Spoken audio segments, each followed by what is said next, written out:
Hello guys, good morning. Welcome back to my vlog. Andito po ako sa San Lazaro Hospital. Hinatid ko po si Mrs. kasi magpa-therapist po siya. Nakakalmot siya ng aming alaga. At tuloy na rin po ako sa aking school. Tara, samahan niyo po ako guys sa aking short 10 minutes ride mula dito. Let's go!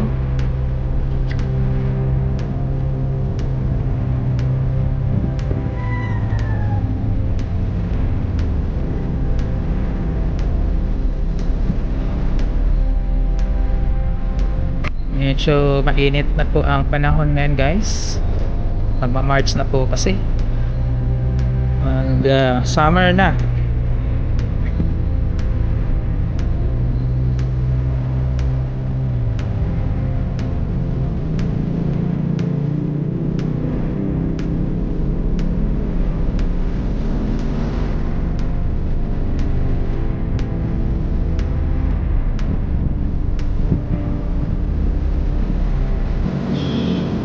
Look at that guys.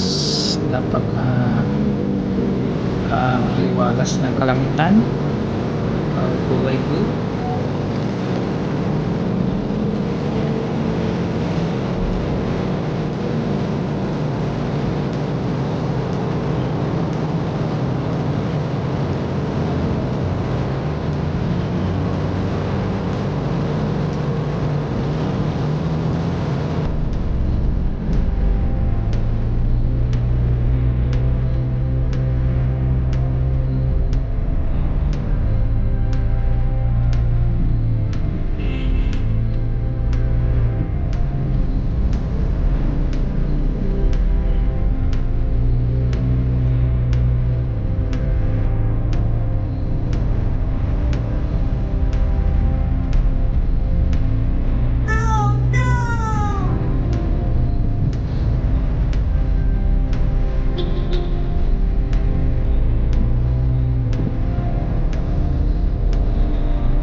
Dito na po tayo guys sa kahabaan ng Tayuman Street.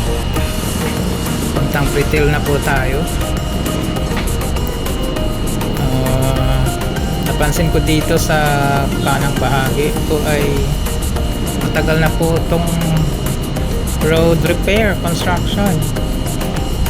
Ilang taon na po ito, mga siguro mahigit 2 taon na po dito. At hindi natin magaya yung Japan na pang nagre-repair sila ay bibilang lang po ng ilang araw tapos na. Bakit kaya dito sa Pilipinas? Ay nako, pasensya na po kayo guys, maraming mga hinaing, mga ang tawag nito, magdadaing, kasi nga po mga namumuno sa atin ay mga alam nyo na. So sana guys, sa darating na election ay pipili po tayo ng mga leader na karapat-dapat sa ating mga boto. Huwag po tayo magpabudol.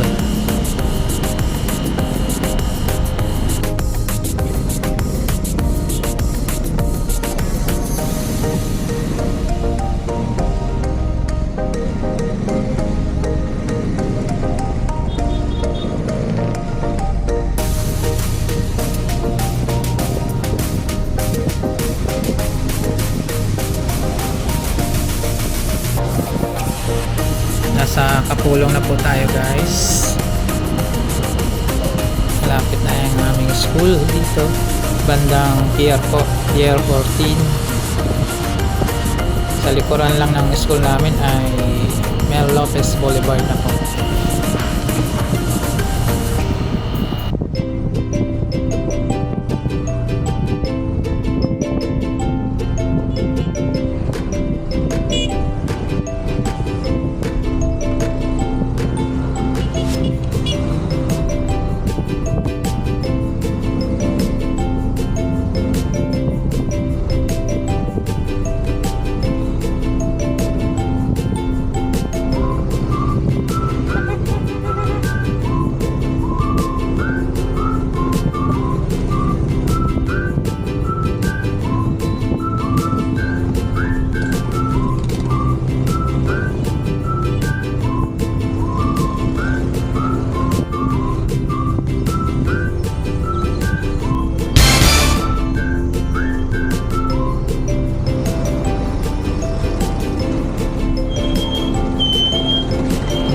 Paalala pala guys, pag dumaan tayo sa mga residential area po ay lagi tayong alerto sa ating pagmamaneho kasi may bigla-biglang tumatawid, lalo na sa mga blind spot. Di natin kita mga aso, pusa, mga bata, mga sasakyan. So lagi po tayong nasa defensive mode sa pagmamaneho ng, lalo ng pagmotor. Wala po tayong laban. Pag tayo ay makabangga ay simplang agad tayo at kasuhan pa. So doble ingat.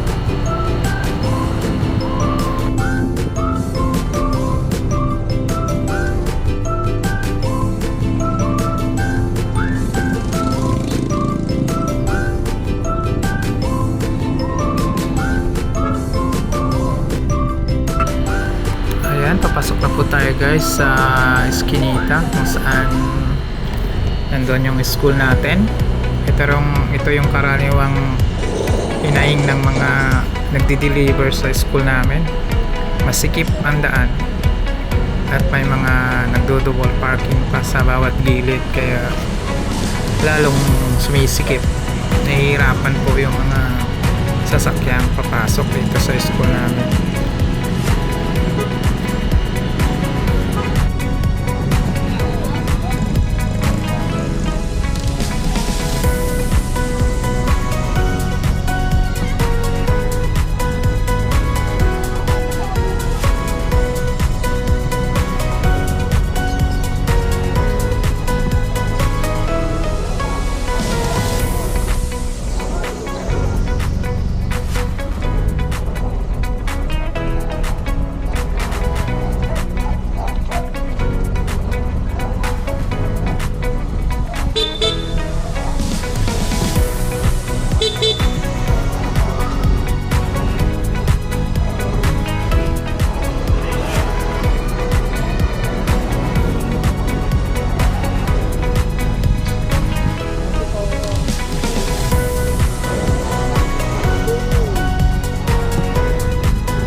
Tayo guys sa school.